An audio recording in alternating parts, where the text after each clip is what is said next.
Kisah kali ini tercantum dalam suratul Baqarah. Surat Al-Baqarah ayat 259.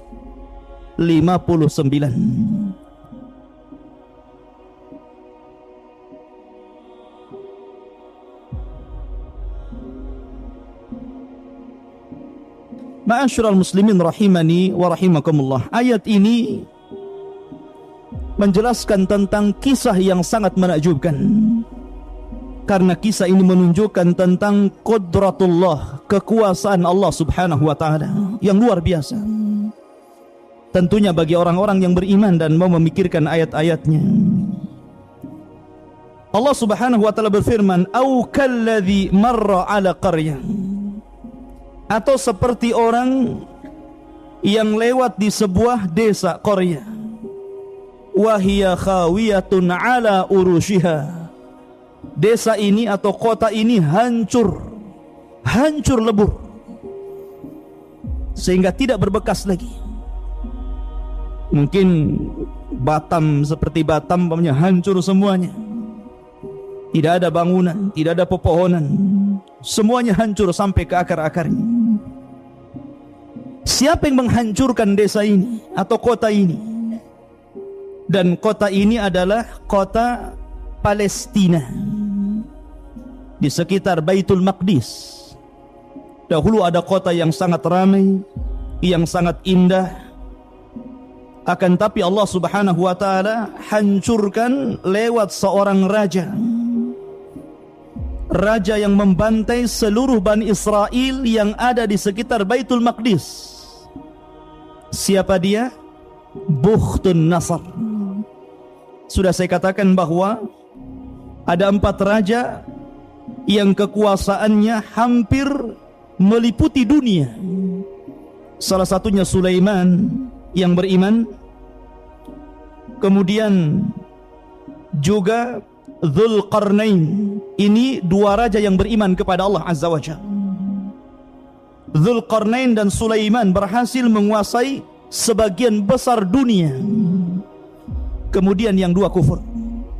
Namrud di masa Nabiullah Ibrahim Khalilur Rahman, dan Bukhtun Nasr. Dialah yang membantai Bani Israel, bahkan menghancurkan kotanya sampai ke akar-akarnya. Akhirnya kota itu tidak berbekas. Di zaman itu ikhwatu fillah, ada seorang nabi yang diutus kepada Bani Israel, nabiyun min anbiya'i Bani Israel, seorang nabi dari nabi-nabi yang Allah utus kepada Bani Israel. Namanya Uzair. Siapa? Uzair. Kita akan mengkisahkan tentang kisah Uzair. Walaupun sebagian ahli tafsir banyak yang mengatakan bahwa laki-laki yang melintasi kota yang ambruk ini adalah Nabi Khidir. Ada juga yang mengatakan rajulun min Bani Israel. Akan tapi pendapat yang masyhur bahwa yang melintasi kota ini adalah Nabiullah Uzair alaihi salatu wassalam. Karena kalau kita hendak menta'yin sebuah sejarah itu sulit. Bahwa ayat ini terjadi kepada Uzair itu sangat sulit sekali. Karena kita bicara tentang sejarah bukan di zaman Rasul atau setelahnya, tapi kita bicara sejarah di zaman sebelum Rasul. Makanya para ulama tafsir mereka hanya mengatakan inilah pendapat yang masyhur, pendapat yang rajih, pendapat yang akrab, yang lebih dekat. Sehingga mereka memilih bahwa kejadian ini di masa Nabiullah Uzair alaihi salatu wassalam. Ma'asyiral muslimin rahimani wa rahimakumullah. Uzair ini dia keluar dari rumahnya. Faraqibal himar, dia pun menunggang keledainya. Kemudian dia berjalan dan melewati kota yang hancur lebur ini. Akhirnya kemudian karena panas sangat terik, fi waktu zahirah, di waktu zuhur, dia berusaha untuk mencari perlindungan dari teriknya matahari. Maka dia melihat sebuah pohon atau mungkin bebatuan yang bisa menaungi dia, dan dia pun kemudian duduk di situ tafakkur, merenung. Dan itulah orang saleh, ikhwan. Orang saleh itu kalau melihat pemandangan yang indah, melihat langit yang indah dengan berbagai macam bintang dan bulan, melihat lautan yang sangat indah, maka mereka akan memuji Allah, tafakkur, menjadikan itu salah satu tanda-tanda kebesaran Allah. Karena mengenal Allah hanya dengan dua cara: melihat tanda-tanda kaun alam, dan juga membaca ayat-ayat syar'i berupa kitab-kitab yang diturunkan Allah kepada kita.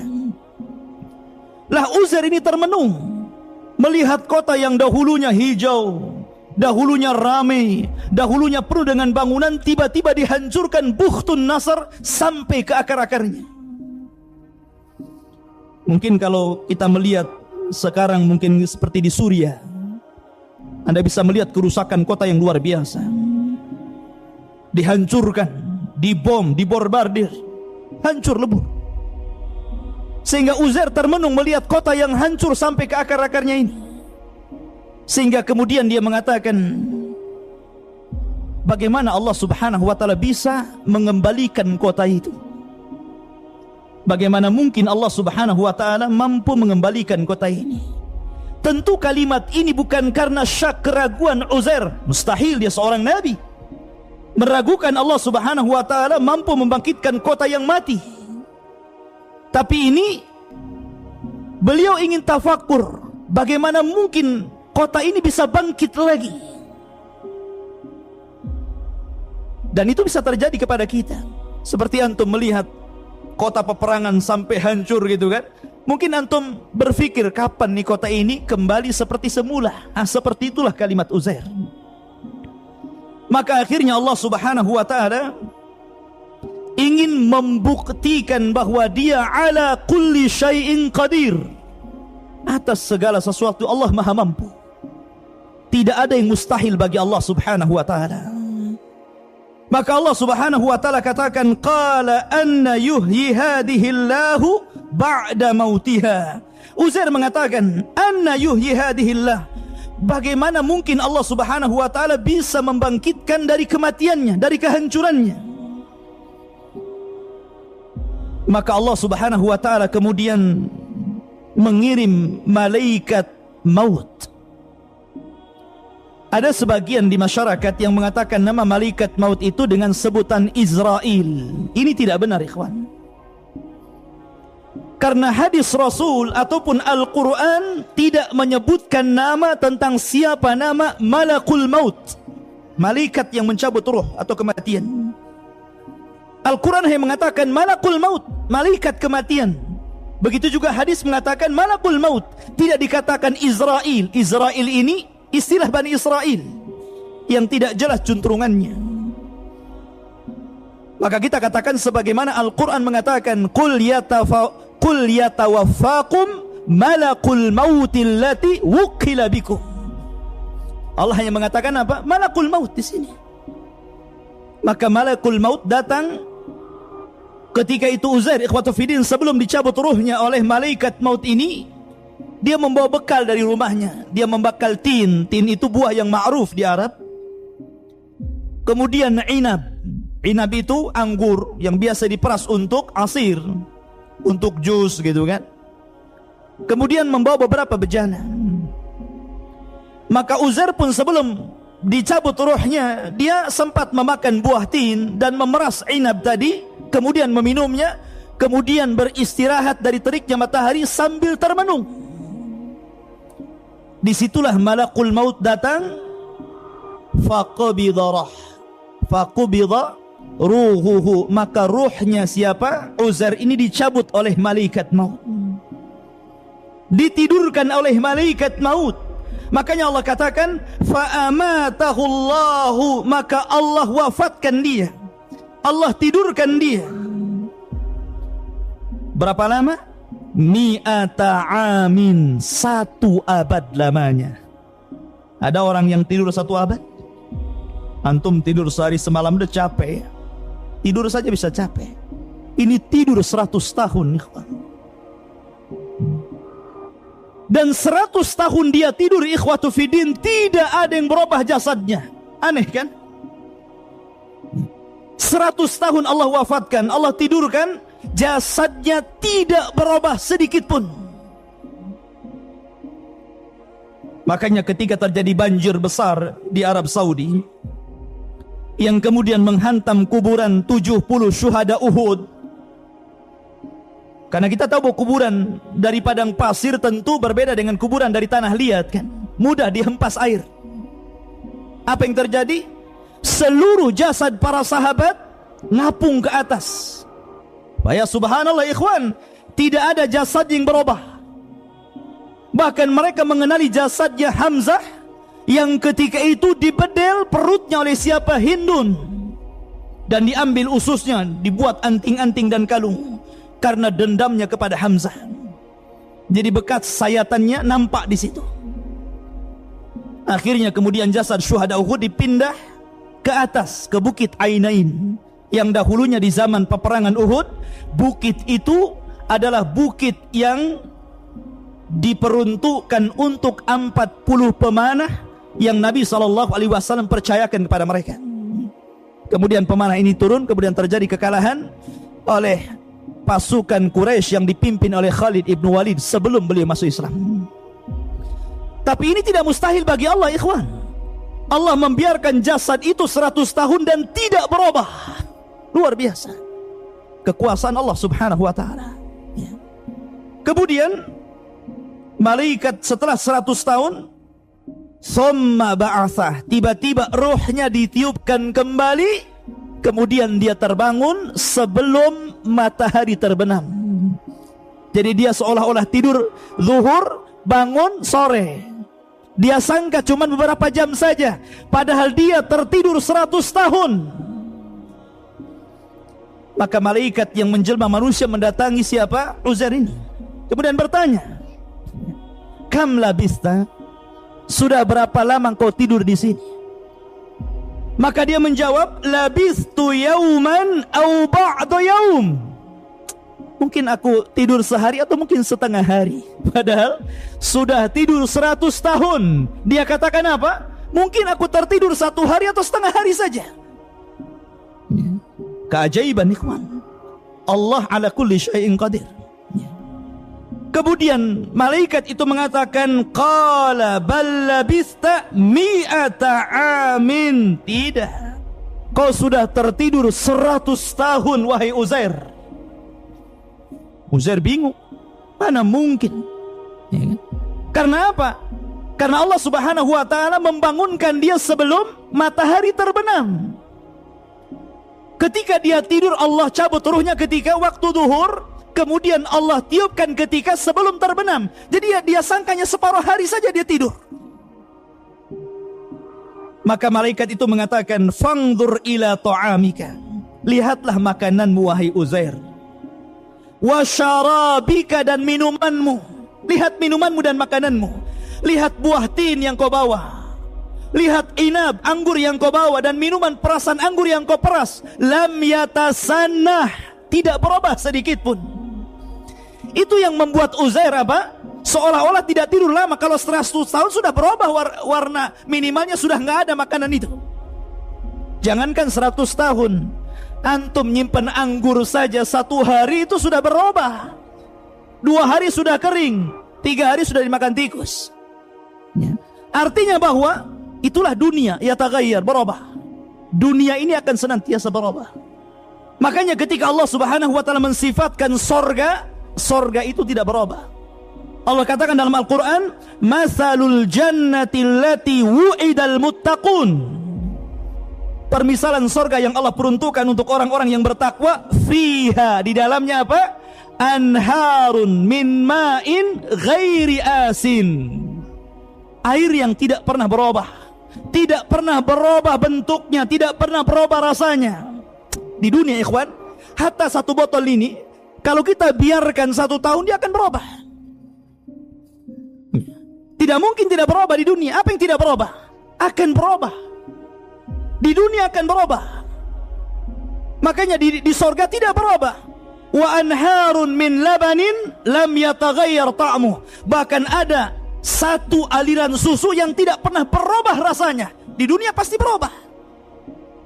Sering saya katakan, kalau Anda buat susu di pagi hari kemudian diminum minggu depan, itu mencret, berubah rasanya jadi penyakit.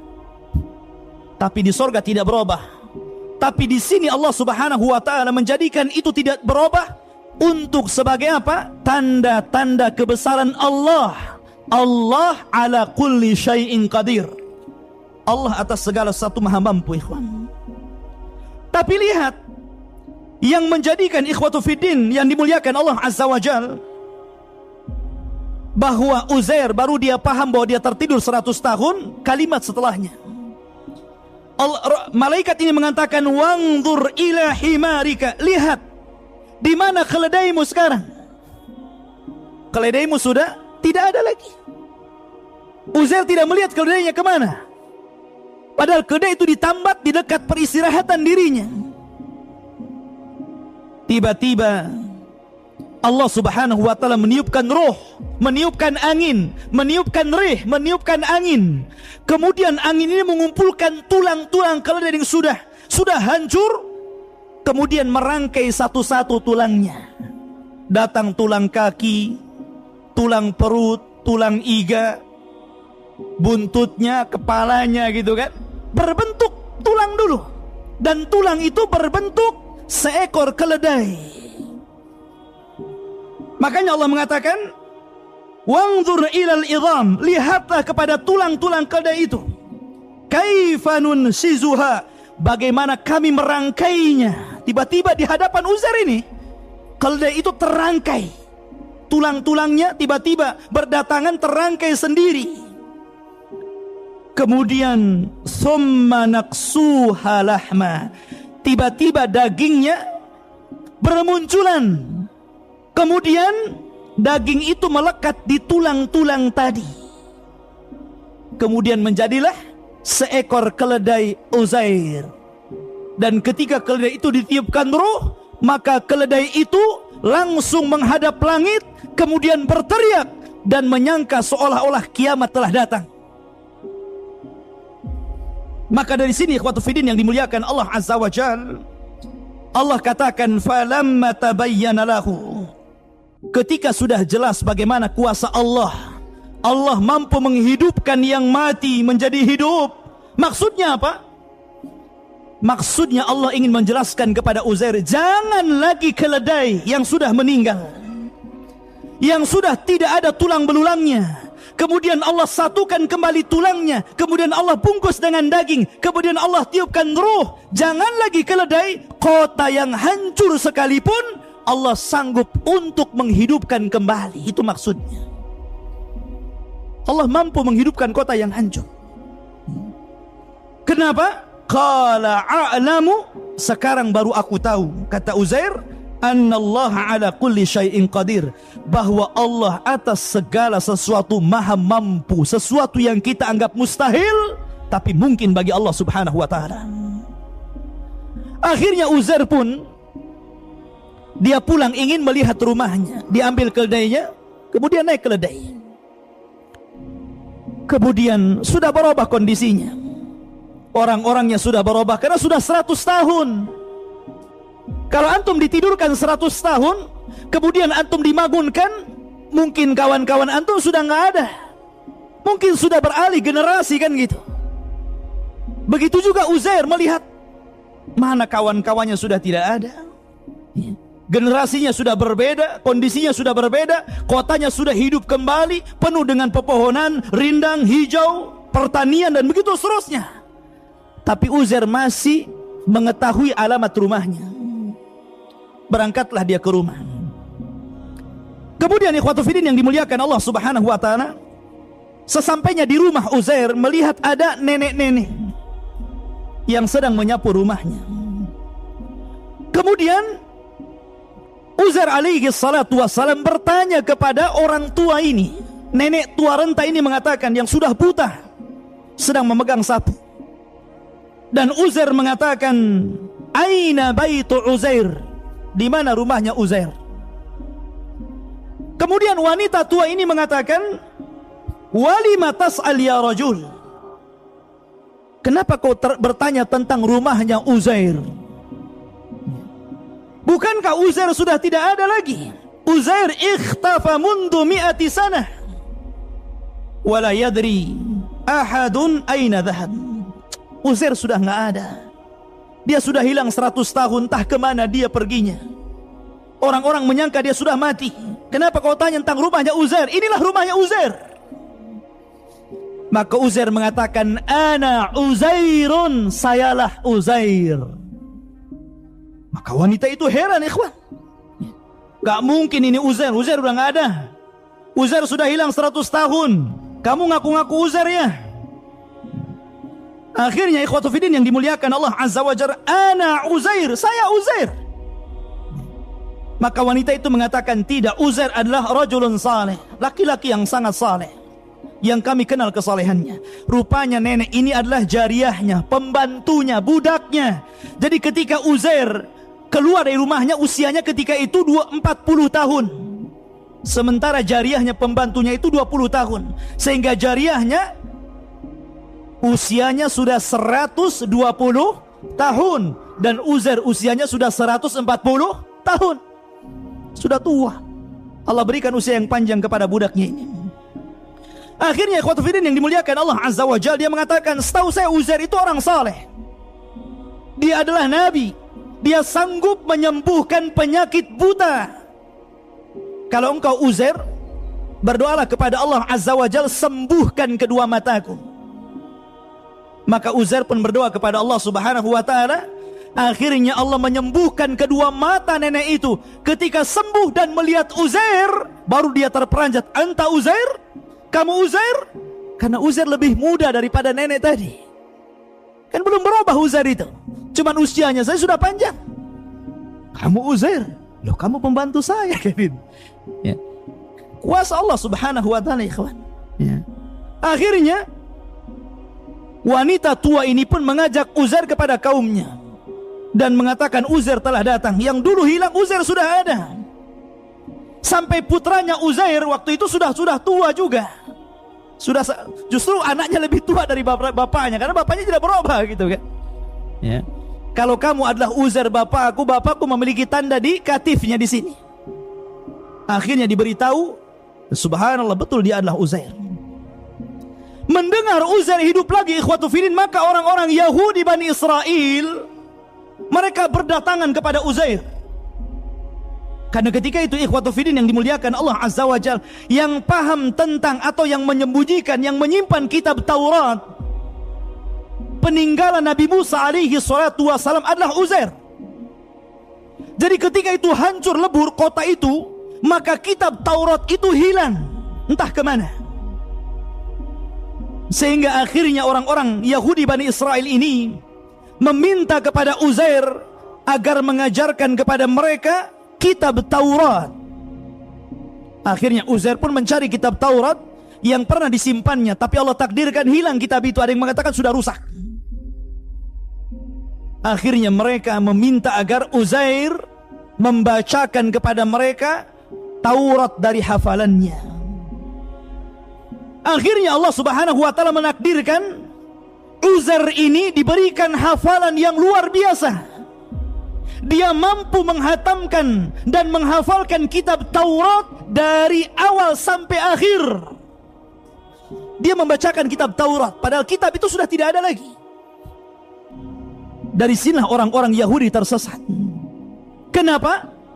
Mereka menganggap Uzair itu ibnullah, anak Allah. Wa qalatil yahudu Uzair ibnullah, wa qalatin nasara Al-Masih ibnullah, dzalika qauluhum bi afwahihim. Ketika orang-orang Yahudi mengatakan Uzair anak Allah, ketika mengatakan Nasrani Isa anak Allah, kenapa? Karena mereka menganggap bahwa Uzair berbeda dengan Musa. Nabi Musa sendiri, ikhwatu fiddin, yang Taurat turun kepadanya, beliau kalau menyampaikan Taurat masih membawa catatannya. Tapi Uzair tidak membawa catatan sedikit pun. betul-betul dia menyampaikan Taurat itu dari hafalannya, seolah-olah orang Yahudi menyangka bahwa Uzair itu anak Allah. Karena apa? Mampu berbicara dengan kitab Taurat. Tersesatlah orang-orang Yahudi di sini dan mengatakan Uzair anak Allah, na'udzubillah. Sebagaimana tersesat orang-orang Nasrani mengatakan Isa ibnullah, anak Allah. Ma'asyiral muslimin rahimani wa rahimakumullah. Maka akhirnya Uzair pun berdakwah kepada Bani Israel, kemudian mengembalikan Bani Israel kepada ajaran Musa alaihi salatu wassalam. Kemudian ikhwatul fillah yang dimuliakan Allah azza wa jal, kalau kita melihat kisah ini dan kisah setelahnya, antum perhatikan Al-Quran. Al-Baqarah ayat 159, kemudian disusul dengan Al-Baqarah 260, jadi 259, setelah itu 260, sama berbicara tentang kuasa Allah, bagaimana Allah menghidupkan sesuatu dari kematian. Cuman berbeda ceritanya.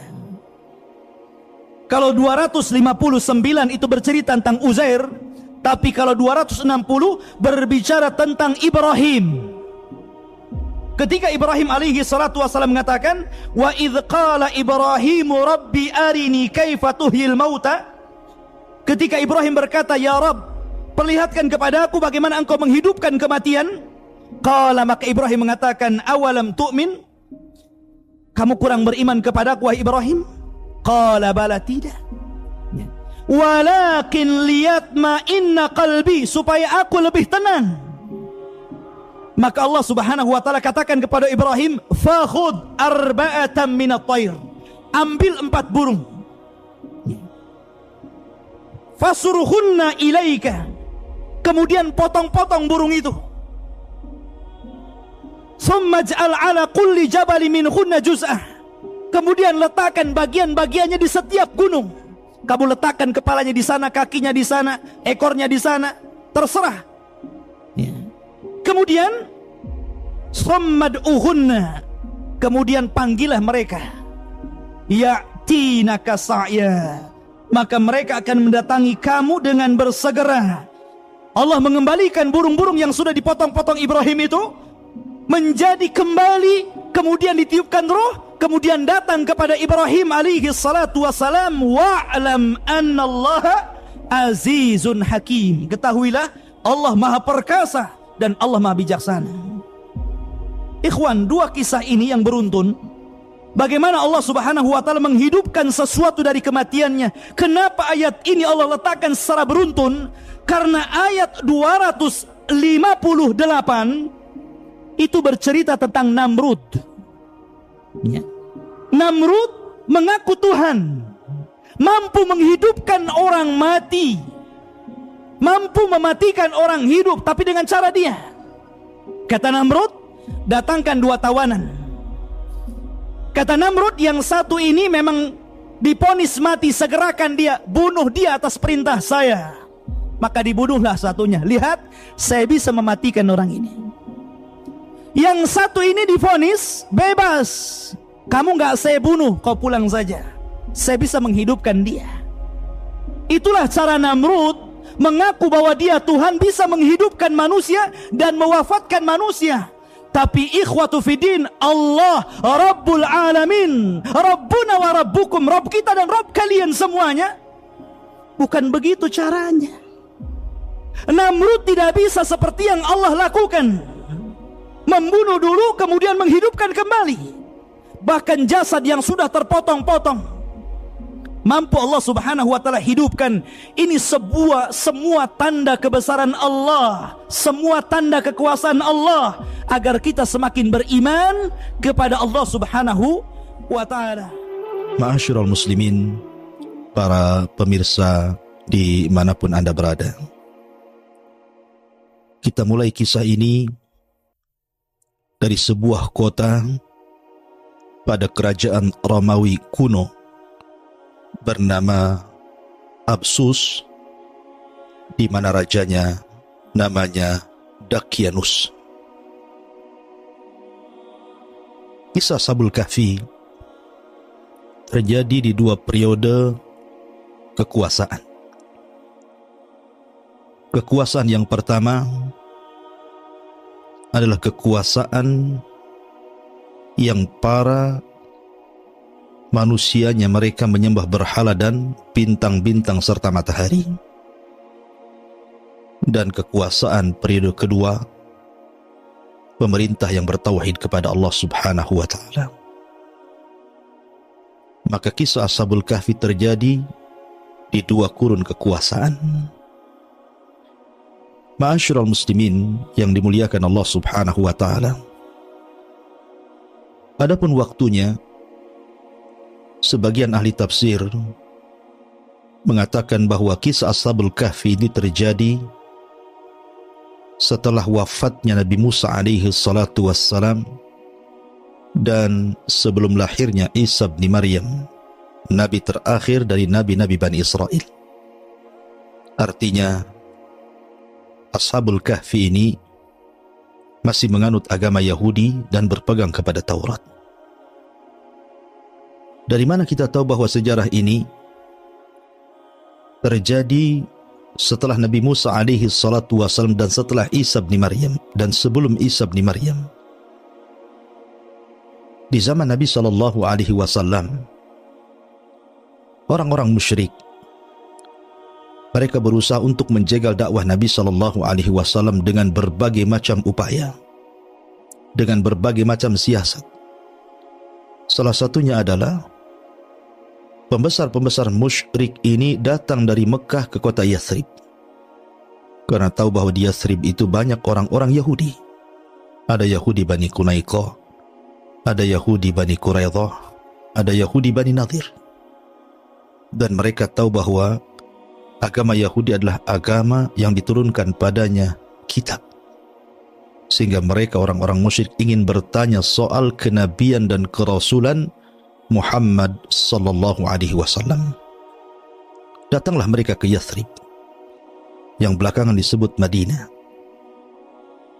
Kemudian mereka mengatakan, bagaimana pendapat kalian tentang seseorang yang muncul di negeri kami Mekah dan mengaku menjadi nabi dan rasul? Maka orang-orang Yahudi mengatakan, kalau memang dia seorang nabi dan rasul, maka berikan pertanyaan kepada dia. Kalau dia sanggup menjawab, berarti dia memang seorang nabi. Kalau dia tidak sanggup menjawab, maka dustakan kenabiannya. Akhirnya kemudian orang-orang musyrik pun mendapatkan soalan-soalan. Tentunya soalan-soalan ini untuk menjebak Nabi sallallahu alaihi wasallam. Kalau memang dia bukan seorang nabi dan rasul. Di antara soalan yang kemudian diajarkan orang-orang Yahudi kepada orang-orang musyrik itu, katakan kepadanya, ya Muhammad, akhbirna an fityatin dhahabu fi dahril awal qad kanat lahum qissatun ajaba. Tanyakan kepada dia tentang beberapa anak muda pada permulaan, pada zaman permulaan yang mereka pergi kemudian berkumpul di sebuah gua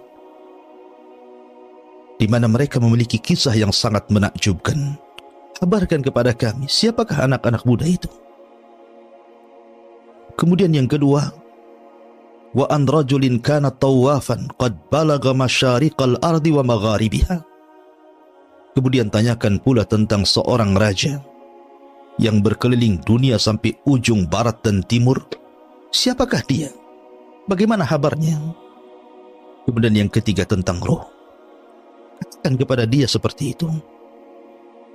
Maka orang-orang musyrik pun mendapatkan maklumat dari orang-orang Yahudi. Berangkatlah kembali mereka ke Mekah. Kemudian mereka mendatangi Nabi sallallahu alaihi wasallam dan mengatakan sebagaimana yang diajarkan soalan-soalan itu oleh orang Yahudi untuk ditanyakan kepada Nabi sallallahu alaihi wasallam dalam rangka membenarkan kenabian dan kerasulannya atau mendustakan kenabian dan kerasulannya. Maka mereka pun mulai menanyakan 3 soalan ini dan mereka berjanji kalau seandainya Rasul sallallahu alaihi wasallam bisa menjawab, maka mereka akan beriman. Tapi kalau tidak bisa menjawab, maka mereka akan mendustakan kenabian dan kerasulannya.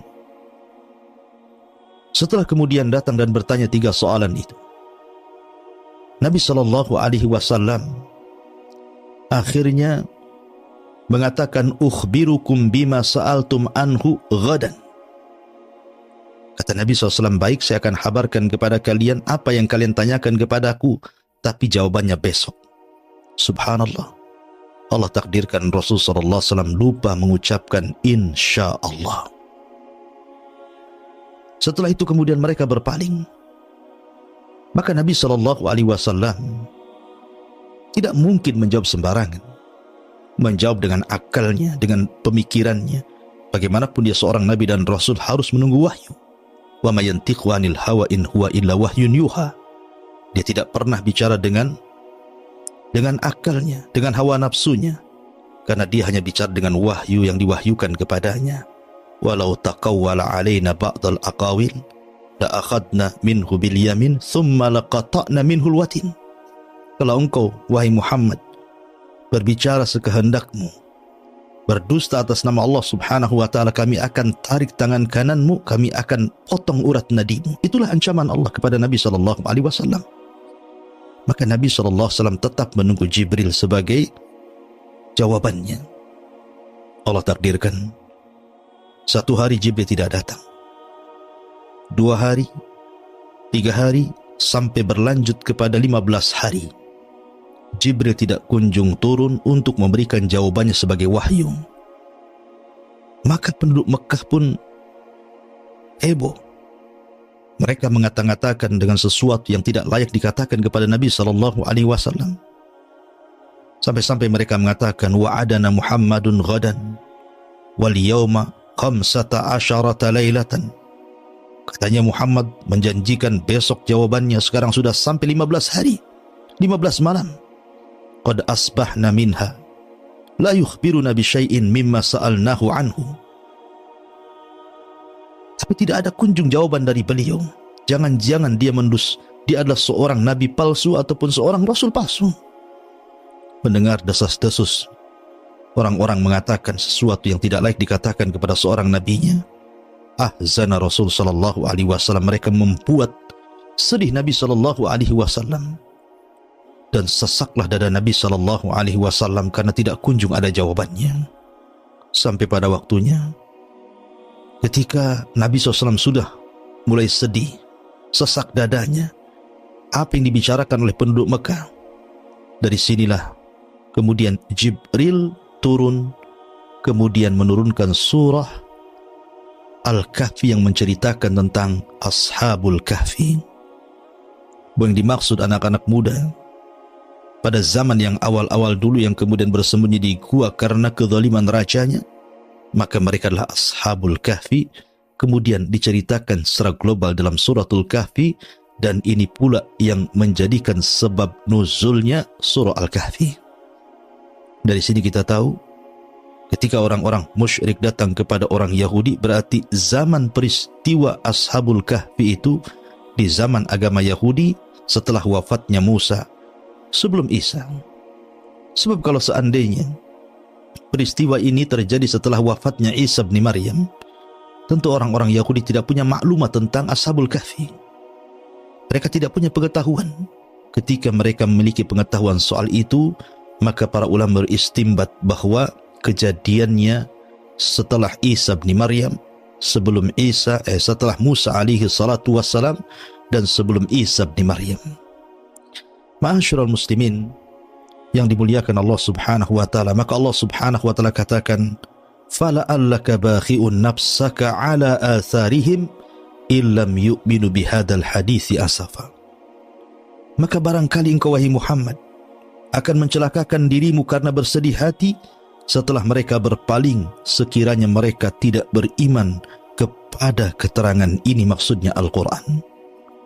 Jadi ketika lama Jibril turun, tidak memberikan jawaban, tidak kunjung datang untuk memberikan jawaban, Nabi pun sesak, Nabi khawatir. Kalau seandainya mereka orang-orang musyrik itu semakin jauh dari Al-Quran, mendustakan Al-Quran, mendustakan kenabian dan kerasulannya. Tetapi Allah Subhanahu wa ta'ala akhirnya mengutus Jibril untuk memberikan jawabannya. Tetapi walaupun demikian, janji orang-orang musyrik itu tidak terbukti karena mereka juga tidak kunjung beriman kepada Allah dan Rasul-Nya. Ma'asyiral muslimin yang dimuliakan Allah Subhanahu wa taala. Allah Subhanahu wa taala berfirman, "Am hasibta anna ashabal kahfi war-raqim kanu min ayatina ajaba." Apakah engkau mengira bahwa orang-orang yang mendiami gua itu dan yang mempunyai raqim termasuk tanda-tanda kebesaran kami yang sangat menakjubkan?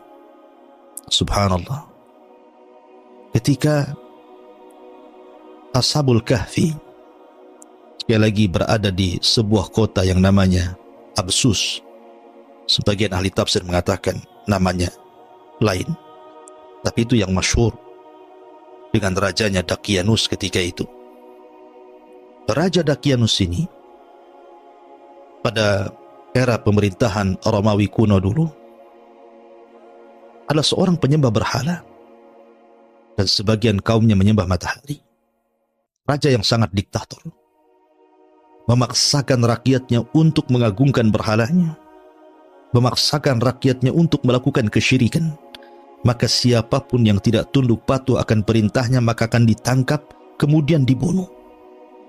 Maka masyarakatnya sangat fanatik dengan berhala. Suatu ketika kemudian raja ini membuat pesta perayaan besar untuk mengagungkan berhalanya, mengundang seluruh manusia dari pelosok daerah, datang dari mana-mana untuk hadir ke kota. Dan itu merupakan sebuah keharusan, undang-undang raja. Akhirnya datanglah manusia-manusia dari berbagai macam penjuru dan pelosok berkumpul di kota. Ma'asyiral muslimin yang dimuliakan Allah Azza wa Jalla, maka dimulailah perayaan menyembah berhala kala itu.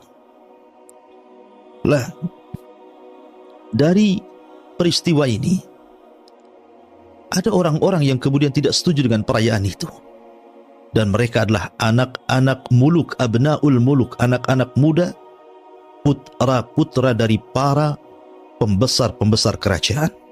Mungkin kalau semacam sekarang anak gubernur, anak menteri, anak pejabat. Ada yang masih hati mereka itu hanif, tidak suka dengan kesyirikan, mentauhidkan Allah Subhanahu wa ta'ala, mengingkari perbuatan itu. Akan tapi karena mereka wajib hadir, kalau tidak mereka akan ditangkap dan dipenjara, maka semua harus hadir. Tapi kemudian tiba-tiba salah seorang di antara mereka menyingkir dari perayaan itu, kemudian duduk di bawah pohon. Kemudian selang berapa waktu datang lagi anak muda, kemudian duduk di sebelahnya. Kemudian beberapa waktu datang lagi anak muda, kemudian duduk di sebelahnya. Kemudian datang lagi duduk di sebelahnya, sampai jumlah mereka 7 anak muda. Mereka tidak mau ikut perayaan. Mereka duduk di bawah pohon itu. Tapi mereka pun tidak mau saling bertanya ada apa dan kenapa. Dikhawatirkan satu di antara mereka adalah jasus, mata-mata kerajaan. Kalau seandainya salah bicara saja, bisa saja dilaporkan, kemudian ditangkap dan dipenjara, bahkan mungkin dibunuh, nyawa melayang. Akhirnya mereka pun tidak berani untuk saling bertanya, sampai akhirnya timbul penasaran satu dengan yang lainnya. Kemudian mereka pun mulai saling bertanya, kenapa, ada apa, kenapa pula mereka bisa berkumpul di bawah pohon itu. Setelah kemudian saling bertanya dan dijawab, rupanya mereka satu hati. Al-arwahu junudun mujannada. Ruh itu biasanya akan disatukan dengan seragamnya. Kalau mereka ahli tauhid, maka akan disatukan dengan tauhidnya. Kalau mereka ahli syirik, maka akan disatukan dengan kesyirikannya. Dan Allah Subhanahu wa ta'ala menyatukan hati mereka karena kelembutannya. Lau anfaqta ma fil ardi jami'an ma 'allafta baina qulubihim walakinallaha 'allafa bainahum. Kalau seandainya kau infakkan semua kekayaan di dunia ini untuk melembutkan hati manusia, kau tidak akan bisa melembutkan hati mereka. Yang bisa melembutkan hanyalah hati Allah. Allah lah yang melembutkan hati manusia, sehingga karena kesamaan fitrah mereka mentauhidkan Allah Subhanahu wa taala, Allah pertemukan mereka di bawah pohon ini, kemudian saling bertanya dan mencari solusinya. Ma'asyiral muslimin, para pemirsa yang dimuliakan Allah Subhanahu wa taala, makanya Allah Subhanahu wa taala mengatakan, am hasibta anna ashabal kahfi war raqim kanu min ayatina ajab idh awal fityatu ilal kahfi faqalu rabbana atina min ladunka rahmatan wa hayyi' lana min amrina rashada fadarabna ala adhanihim fil kahfi sinina adada thumma ba'athnahum lina'lama ayyul hizbaini ahsa lima labithu amada. Allah Subhanahu wa taala berfirman, apakah engkau mengira bahwa orang-orang yang mendiami gua itu dan yang mempunyai rakim itu termasuk tanda-tanda kebesaran kami yang menakjubkan?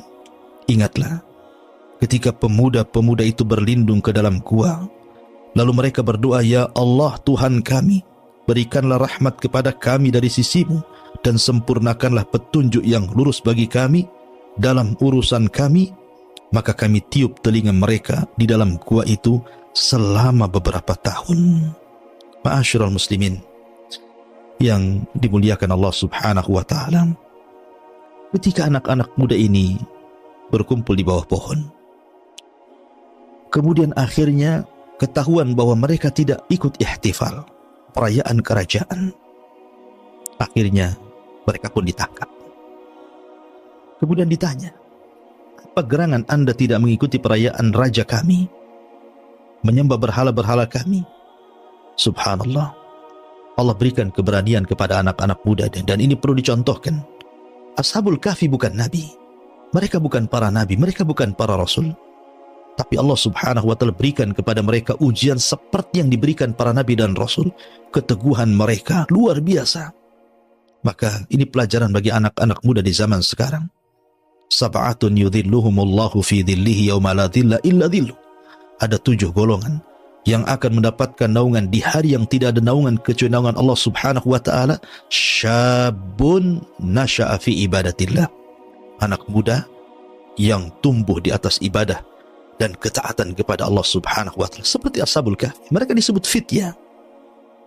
Ashabul Kahfi, ketika kemudian dipanggil oleh raja, kemudian ditanya alasannya, maka mereka mengatakan, Rabbuna Rabbus samawati wal ard, lan nad'u min dunihi ilahan laqad kulna idan syatata, haula qaumuna takhudhu min dunihi alihatan laula ya'tuna alaihim bisultanin bayyin faman adlamu mimman iftara 'ala Allahi kadziban.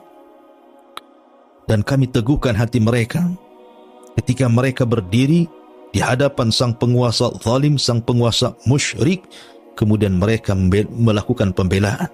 Apa yang mereka katakan? Tuhan kami adalah Tuhan langit dan bumi, bukan berhala-berhala itu, bukan bintang bulan. Tuhan kami adalah Tuhan langit dan bumi. Kami tidak menyeru Tuhan selain Dia.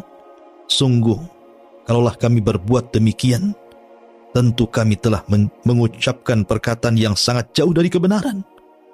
Mereka itu kaum yang kami telah jadikan Tuhan-Tuhan untuk disembah selain Dia. Mengapa mereka tidak mengemukakan alasan yang jelas tentang kepercayaan mereka? Maka siapakah yang lebih zalim daripada orang yang mengada-adakan kebohongan terhadap Allah? Subhanallah, keberanian anak muda ini mendakwahkan dakwah tauhid di depan penguasa zalim, penguasa musyrik, penguasa kafir. Subhanallah, afdalul jihad kalimatul haq inda sultanil jair. Seafdal-afdalnya jihad, kata Rasul, adalah mengucapkan kalimat yang benar di hadapan penguasa yang zalim. Karena raja ini diktator. Raja ini diktator. Dakyanus ketika itu raja yang diktator, memaksakan orang untuk menyembah berhala. Tapi anak muda ini tetap saja mengatakan kulil haq walau kana murra. Katakan kebenaran itu pahit rasanya, karena tahu konsekuensinya. Kalau mereka menentang raja, mereka sudah tahu. Tapi subhanallah, Allah takdirkan raja ini tidak langsung membunuh anak-anak muda yang menyelisih agama rajanya ini. Tidak mau menyembah berhala, tidak mau menyembah bintang dan matahari. dan tetap mentauhidkan Allah Subhanahu wa taala, tapi diberikan satu kesempatan 3 hari untuk berfikir. Kalau mereka selama 3 hari mau merubah keyakinan mereka dari tauhid menuju syirik, dari ketaatan kepada Allah akhirnya taat kepada berhala, maka mereka akan diberikan jabatan tinggi, diberikan kedudukan. Tapi apa yang terjadi? 3 hari itu digunakan untuk lari, digunakan untuk kabur, menghindari ancaman raja. Karena mereka tahu konsekuensinya, mereka akan dibunuh. Akhirnya mereka pun lari sejauh mungkin dari kerajaan itu. Mereka lari ke gunung dan bukit, dan Allah Subhanahu wa taala takdirkan mereka menemukan sebuah gua. Dari sinilah kisah Ashabul Kahfi dimulai. Mereka masuk ke dalam gua. Makanya Allah Subhanahu wa taala mengatakan di sini, Allah mengatakan, "Fadarabna 'ala adhanihim fil kahfi sinina 'adada." Maka kami tutup telinga mereka dalam gua itu selama beberapa tahun. Allah tidurkan di situ.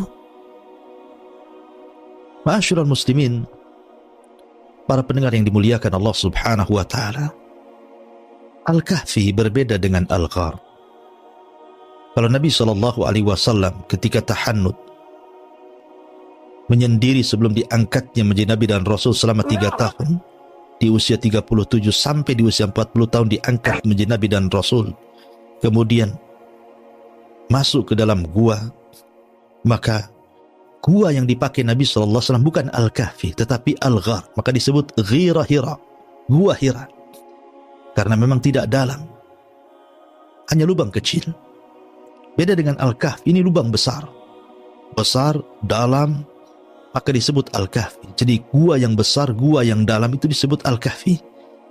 Tapi kalau kecil, lubang kecil, tidak terlalu dalam, tidak terlalu besar, maka bahasa Arab disebut Al-Ghar. Sehingga Ashabul Kahfi ini masuk ke dalam gua itu dan bisa bersembunyi. Maka ketika tahu bahwa anak-anak muda ini pergi, kabur dari kerajaan, subhanallah, lihat pengorbanan mereka. Mereka abnaul muluk, anak-anak raja. Artinya mereka bukan orang biasa. Ketika mereka lari dari kerajaan, otomatis mereka meninggalkan kekayaan mereka, meninggalkan pangkat dan jabatan mereka, meninggalkan nikmat duniawi mereka. Tetapi mereka berkorban seperti itu karena li'la'i kalimatillah. Mereka berusaha untuk meninggikan kalimat Allah, tauhid. Sebagaimana di zaman Nabi SAW, para sahabat harus hijrah dari Mekah ke Madinah, meninggalkan semua kekayaannya, berkorban untuk Islam dan untuk tauhid. Maka itulah yang dilakukan Ashabul Kahfi. Mereka rela lari kepada Allah dan meninggalkan dunia. Korbanan yang luar biasa. Ketika tahu raja bahwa anak-anak muda ini kemudian lari, maka raja pun memerintahkan para prajuritnya untuk mencari dan disuruh untuk menangkap, dipenjarakan, bahkan mungkin dibunuh. Maka prajurit pun menyebar ke sana kemari. Tapi Allah Subhanahu wa taala takdirkan tidak ketemu. Sampai ada beberapa prajurit yang hampir menemukan gua itu, tetapi mereka tidak masuk ke dalam gua itu karena Allah Subhanahu wa taala berikan rasa takut. Takut yang luar biasa orang masuk gua itu. Sehingga ketika akan masuk akhirnya takut. Ketika akan masuk mereka ketakutan. Akhirnya mereka berinisiatif untuk menutup gua itu.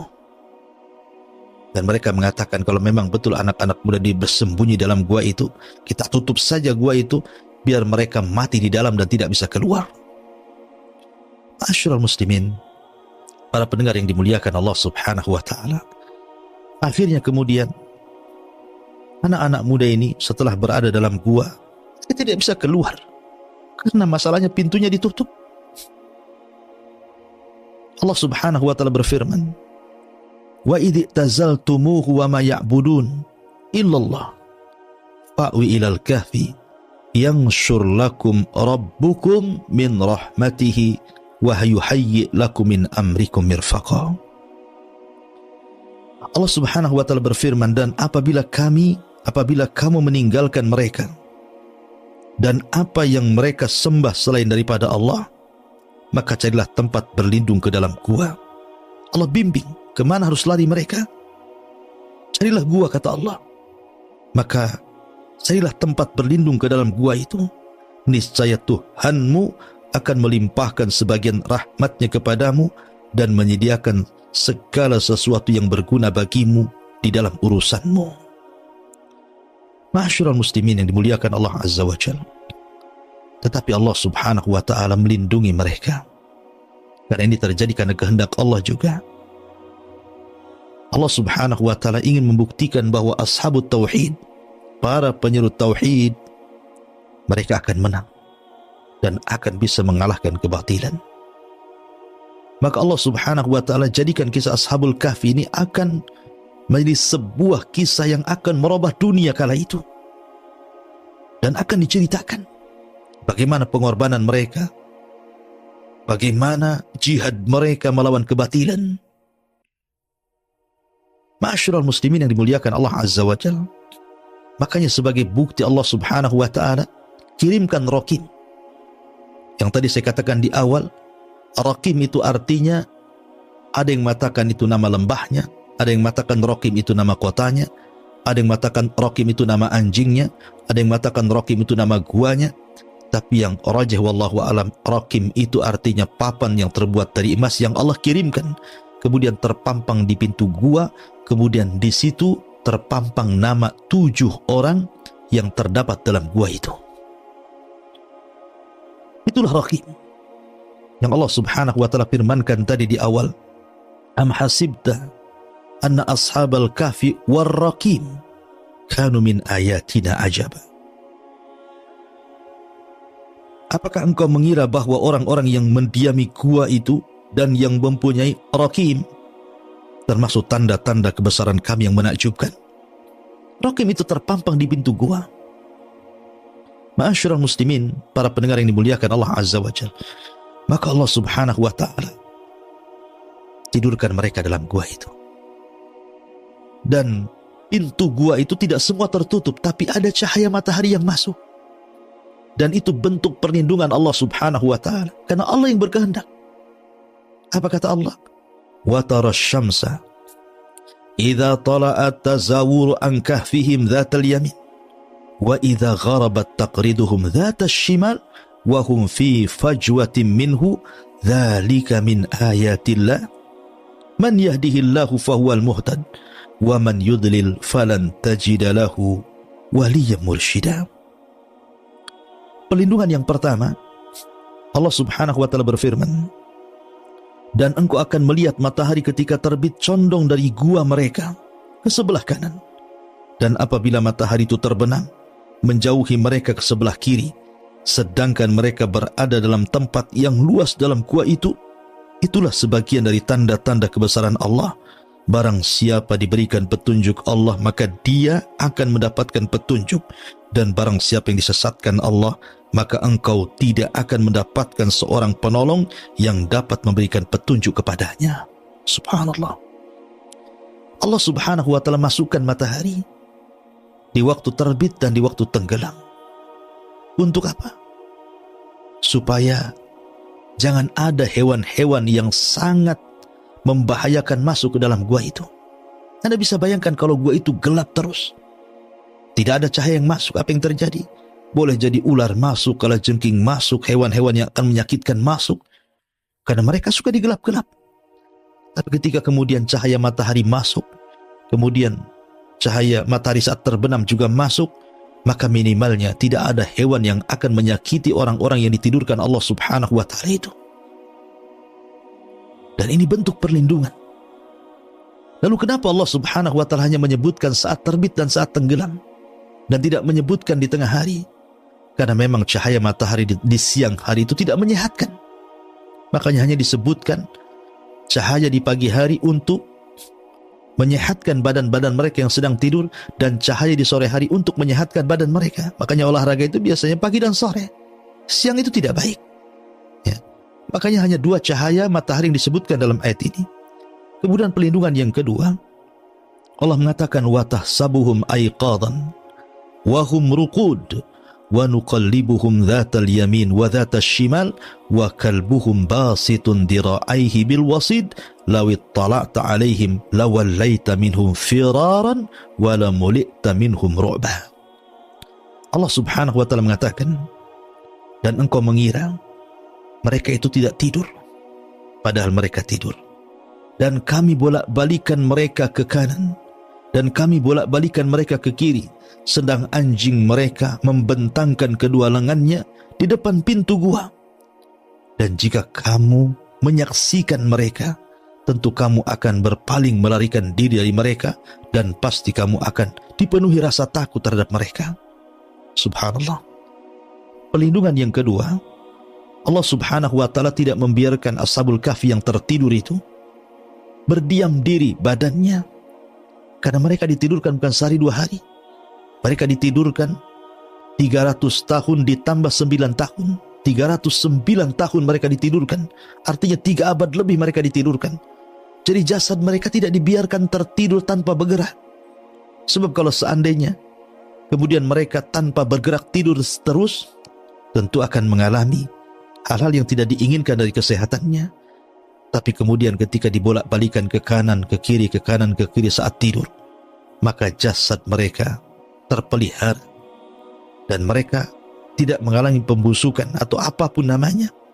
Itulah pemeliharaan yang kedua yang Allah Subhanahu wa taala berikan kepada Ashabul Kahfi. Kemudian yang ketiga, Allah berikan perlindungan di mana setiap orang yang menemukan gua itu tidak berani masuk. Allah buat rasa takut yang luar biasa, karena gua itu menakutkan. Allah yang membuat gua itu menakutkan bagi manusia sehingga tidak mau masuk. Makanya para tentara raja terpaksa menutup gua itu, dan mereka mengatakan kalau seandainya mereka ada dalam gua itu, mereka tidak bisa keluar, nanti akan mati sendiri. Yang lebih menakjubkan lagi, lihat di sini Allah Subhanahu wa taala menceritakan soal anjing. Allah Subhanahu wa taala menceritakan soal anjing, di mana Allah Subhanahu wa taala mengatakan wa kalbuhum basitun dira'aihi bil wasid.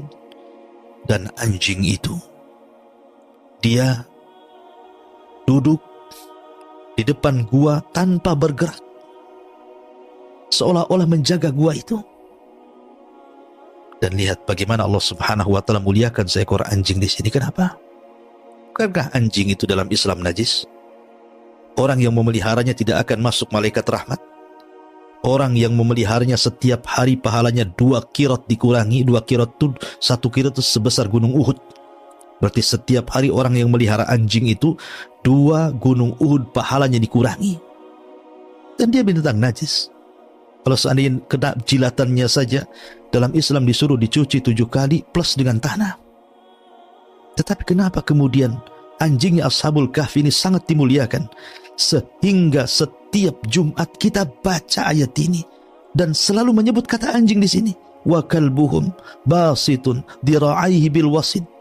Dan anjingnya senantiasa duduk dengan tangannya di depan gua. Itu kita sering baca setiap Jumat, karena bagaimanapun surah Al-Kahfi ini disunnahkan untuk dibaca setiap Jumat. Kenapa anjing ini kemudian selalu tersebut-sebut dalam surah Al-Kahfi dan memiliki kemuliaan? Tidak lain dan bukan, kata para ulama, anjingnya Ashabul Kahfi memiliki kemuliaan karena dia berteman dengan orang-orang yang akhyar, orang-orang yang baik. Maka kalau anjing berteman dengan orang-orang yang baik, orang-orang yang saleh, anak-anak muda yang taat, anjing itu menjadi mulia. Bagaimana mungkin manusia tidak lebih mulia dibandingkan anjing? Tentu manusia lebih mulia lagi. Makanya dalam Islam, kenapa kemudian Nabi SAW berbicara soal pentingnya mencari pertemanan yang baik? Kata Nabi SAW, Al-mar'u ala dini khalili. Manusia itu tergantung agama kawannya, maka lihat siapa kawannya. Bahkan Nabi SAW juga menceritakan tentang sukul jannah, pasar sorga, di mana orang-orang saleh akan menolong kawan-kawannya yang tidak saleh yang masuk neraka, sehingga meminta untuk dikeluarkan dari neraka. Dari sini Hasan Al-Basri mengatakan, istaghfiru min sahibikumus saleh fa innahu yanfa'ukum yaumal qiyamah. Perbanyak teman-teman yang baik, karena itu bermanfaat sampai kiamat. Kalau anjing saja mulia karena berkawan dengan orang baik, Bagaimana mungkin manusia tidak lebih mulia dibandingkan anjing? Oleh karena itulah maka carilah lingkungan yang baik, teman yang baik. Karena itu bisa mengangkat derajat kita bukan hanya di dunia, sampai kelak di akhirat. Ma'asyiral muslimin yang dimuliakan Allah Subhanahu wa taala.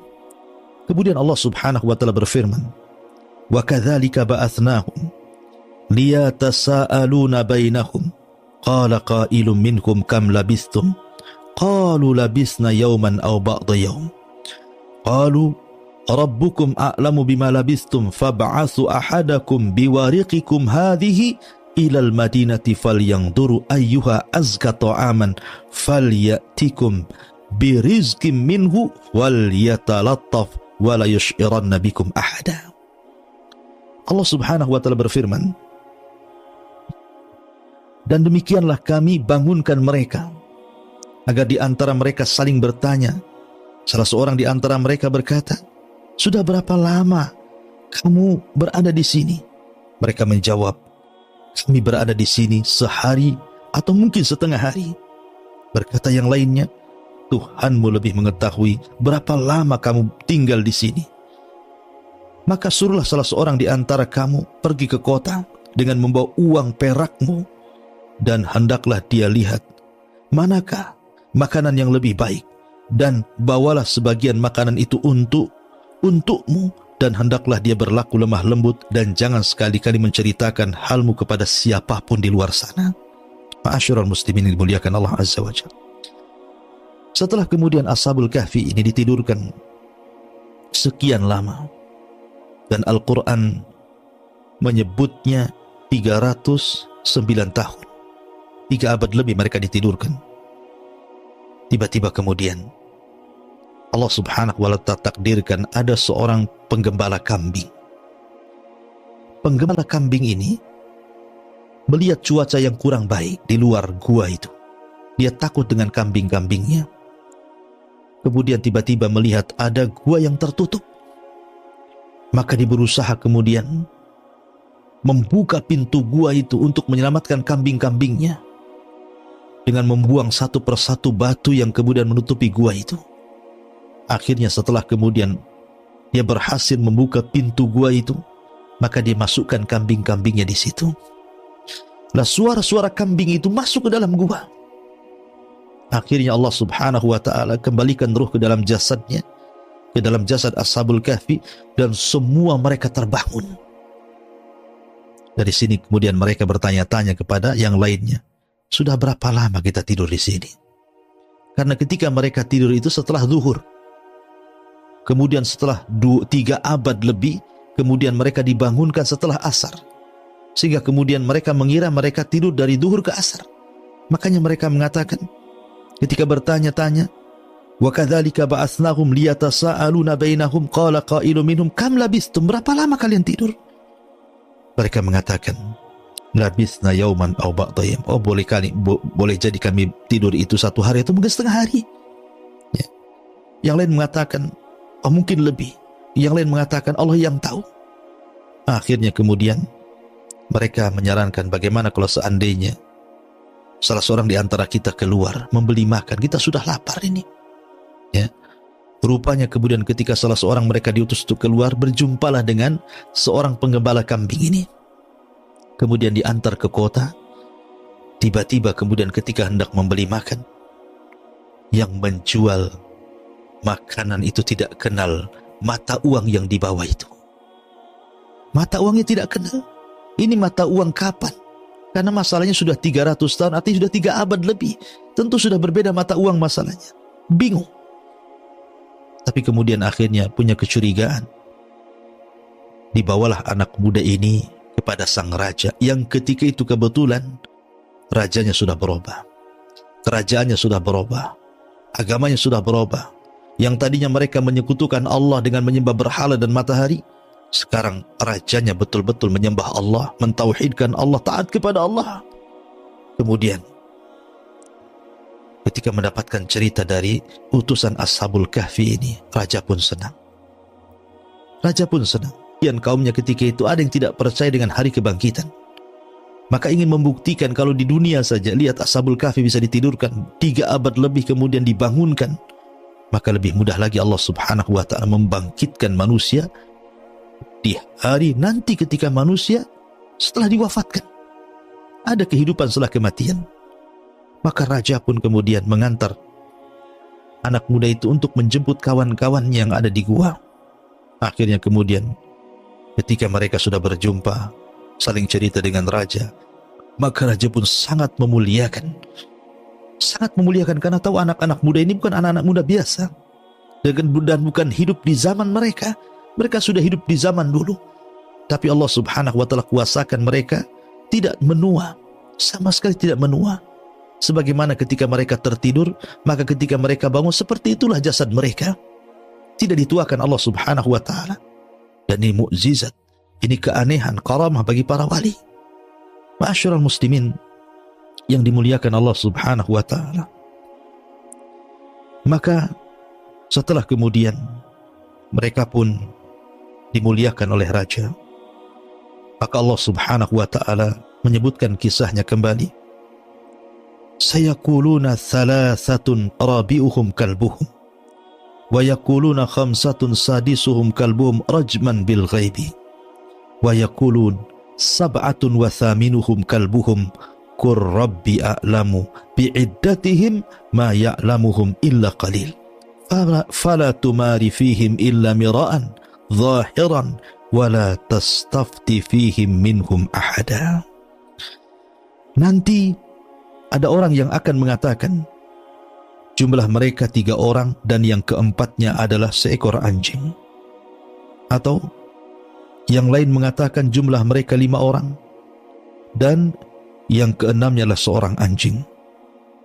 Dan mereka hanya berkata menerka-nerka soal yang gaib. Dan yang lain juga mengatakan bahwa jumlah mereka 7 dan yang kedelapannya adalah anjingnya. Katakan Muhammad, Tuhanku lebih mengetahui jumlah mereka. Tidak ada yang mengetahui bilangan mereka kecuali sedikit. Karena itu janganlah engkau hai Muhammad berbantah tentang hal mereka kecuali perbantahan lahir saja, dan janganlah engkau menyatakan tentang mereka pemuda-pemuda itu kepada siapapun. Artinya memang jumlah mereka itu diperselisihkan. Tapi yang 2 dikatakan rajman bil ghaib, maksudnya 4 ataupun 5. Tapi pendapat yang kuat wallahu a'lam bahwa jumlah mereka adalah 7 orang dan yang kedelapannya adalah seekor anjing. Inilah kisah Ashabul Kahfi yang dicantumkan di dalam suratul Kahfi. Ma'asyiral muslimin, para pendengar yang dimuliakan Allah subhanahu wa ta'ala, maka banyak pelajaran yang bisa kita petik dari kisah Ashabul Kahfi ini. Bagaimana tidak? Pelajaran yang menarik bagi anak-anak muda. Ashabul Kahfi mereka anak-anak muda. Oleh karena itu saya nasihati dari media Kiswa ini pada anak-anak muda dimanapun kalian berada. Jadikan waktu kalian adalah waktu yang bermanfaat, waktu pengorbanan untuk Islam dan kaum muslimin, waktu untuk mendakwahkan tauhid dan pengesaan kepada Allah subhanahu wa ta'ala. Karena bagaimanapun masa muda akan ditanya Allah subhanahu wa ta'ala, wa an syababihi fima ablah, dan waktu mudamu kemana kau habiskan. Ashabul Kahfi adalah bagian daripada kisah yang tercantum dalam suratul Kahfi. Dan suratul Kahfi sendiri sangat dianjurkan dibaca pada setiap hari Jumat. Kenapa? Karena salah satu menghindarkan kita dari fitnah yang sangat besar. Khurujud Dajjal, keluarnya Dajjal. Salah satu menghadapinya adalah dengan cara membaca suratul Kahfi setiap hari Jumat. Pertanyaannya, kenapa tidak surah yang lain saja? Kenapa tidak surat Yusuf? Kenapa tidak surah Al-Ma'idah? Kenapa tidak surah Al-Baqarah? Atau surah-surat yang lainnya? Kenapa pula surah Al-Kahfi yang dianjurkan dibaca setiap hari Jumat untuk menghindari dari fitnah Dajjal? Kata para ulama, karena Dajjal itu akan keluar membawa 4 fitnah yang sangat besar. Pertama, fitnatul mal. Dajjal akan bawa fitnah harta. Apabila Dajjal katakan kepada bumi, keluarlah pembendaharaan kalian, maka akan keluar emasnya, peraknya, jamrudnya, macam-macam untuk memfitnah manusia. Dan harta adalah fitnah. Innama amwalukum wa auladukum fitnah. Harta adalah fitnah. Kemudian yang kedua, fitnatul ilmi. Fitnah ilmu. Karena nanti yang akan menghadapi Dajjal ada anak muda yang berani memiliki ilmu melawan Dajjal sampai dibelah jadi dua. Tapi akhirnya kemudian dia tidak bisa dibunuh Dajjal, akhirnya dilempar ke dalam api. Kemudian yang ketiga, fitnatus sultah. Fitnah kekuasaan, karena Dajjal akan keliling dunia selama 40 hari. Yang satu hari sama dengan setahun, satu hari sama dengan sebulan, satu hari sama dengan sepekan, dan hari keempat sampai ke 40 hari seperti hari-hari biasa. Maknanya Dajjal akan sampai di kutub-kutub, yang satu harinya sama dengan setahun, satu harinya sama dengan sebulan, dan satu harinya sama dengan seminggu. Tapi Dajjal lebih lama berkeliling di hari-harinya normal seperti kita. Kemudian yang ketiga, yang terakhir, fitnah agama. Karena Dajjal itu sebenarnya tidak akan membunuh orang yang murtad dari Islam. Dajjal tidak akan membunuh orang yang murtad, tapi kalau dia tidak mau murtad mempertahankan agamanya, maka Dajjal akan membunuhnya. Karena Dajjal itu tidak seperti Ya'juj dan Ma'juj yang kerjaannya hanya merusak bumi. Dajjal itu hanya memfitnah saja, memfitnah agama seseorang untuk kufur. Nabi SAW mengatakan, jangan berangan-angan untuk berjumpa dengan Dajjal. Kalau seandainya kau berjumpa dengan Dajjal, maka pejamkan mata kalian, karena rahmatnya Nabi kepada kita. Dan kita tahu bahwa 4 fitnah ini dicantumkan dalam surah Al-Kahfi. Pertama, fitnah harta. Dalam surah Al-Kahfi ada kisah Ashabul Jannatain, kisah pemilik 2 kebun, terfitnah dengan harta. Kemudian dalam surah Al-Kahfi ada fitnatud din, fitnah agama, seperti kisah Ashabul Kahfi. Agama mereka difitnah, betul-betul difitnah. Kemudian dalam surah Al-Kahfi ada kisah Dzulqarnain, maksudnya fitnah kekuasaan. Karena Dzulqarnain itu satu di antara 4 raja yang menguasai dunia, 2 mukmin, 2 kafir. Di mana yang kafir Namrud dan Bukhtun Nasr, dan yang mukmin Dzulqarnain dan juga Sulaiman alaihi salatu wassalam. Kemudian di sana ada fitnah ilmu. Fitnah ilmu dalam surah Al-Kahfi ketika Allah menceritakan tentang Nabi Musa dengan Khidir. Musa ketika ditanya, apakah ada orang yang lebih alim dibandingkan anda wahai Musa? Musa, tidak ada. Musa lupa mengucapkan insya Allah. Harusnya Musa mengatakan insya Allah tidak ada. Akhirnya kemudian karena dia lupa mengucapkan insya Allah, maka manusia nampak kesombongannya. Akhirnya kemudian Allah subhanahu wa ta'ala memfitnah Nabi Musa untuk mencari Khidir dan belajar kepadanya. Jadi ada fitnah harta, ada fitnah kekuasaan, ada fitnah harta dalam kisah Ashabul Jannatain, fitnah kekuasaan dalam kisah Dzulqarnain, kisah fitnah ilmu dalam kisah Musa dan Khidir, dan fitnah agama dalam kisah yang baru kita kisahkan Ashabul Kahfi. Maka lengkap 4 fitnah Dajjal diceritakan 4 fitnahnya dalam surah Al-Kahfi. Dari sini kenapa kita disuruh untuk membaca suratul Kahfi setiap hari Jumat. Wallahu a'lam, mudah-mudahan kisah ini bermanfaat dan menjadi ibrah bagi kita. Bagaimanapun al-ibratu bi umumil lafzi la bi khususis sabab. Ibrah itu bukan kepada siapa kisah ini terjadi, tetapi ibrah itu umumnya lafaz Al-Quran untuk kita ambil pelajaran dan kita amalkan.